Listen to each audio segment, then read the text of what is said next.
Баршаңызға сәлем. Бүгін сіздерге өзімнің жолдасым туралы айтқым келеді.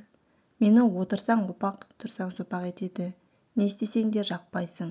Не үйге ақша келмейді, не памперс әпермейді. Балалар ауырса да дәрі-дәрмек әпермейді. Өзі үйге жұмыстан келерде ғана бірдеңелер әкеледі. Қалған уақытта аш отырамыз. Бір тиын ұстатпайды, садикке де бермейді. Ақша өз білгенмен жүреді. Бірдеңе десең басып тастайды. Үйге мамасы келсе, екеуі қосылып құтырып маған тиіседі. Арасында жұмыстастармен бірге ішеді. Неге іше бересің десең, бітті. Үйде үлкен жанжал тудырады. Өзім білемін дейді. Бірақ та балаларын өлер де жақсы көреді. Ауырса да қараспайды. Бірақ талай рет айттым, кетем, ажырасам деп. Сөйтсем балаларды таста да кете бер дейді.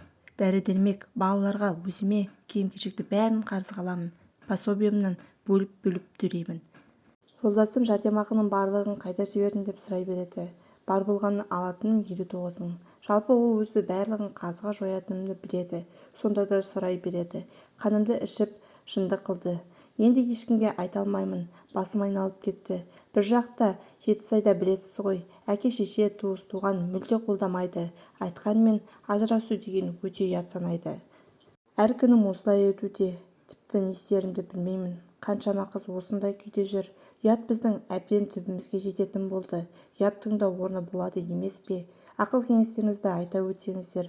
Шыдамымды жеге таусылды. Баршаңызға рахмет.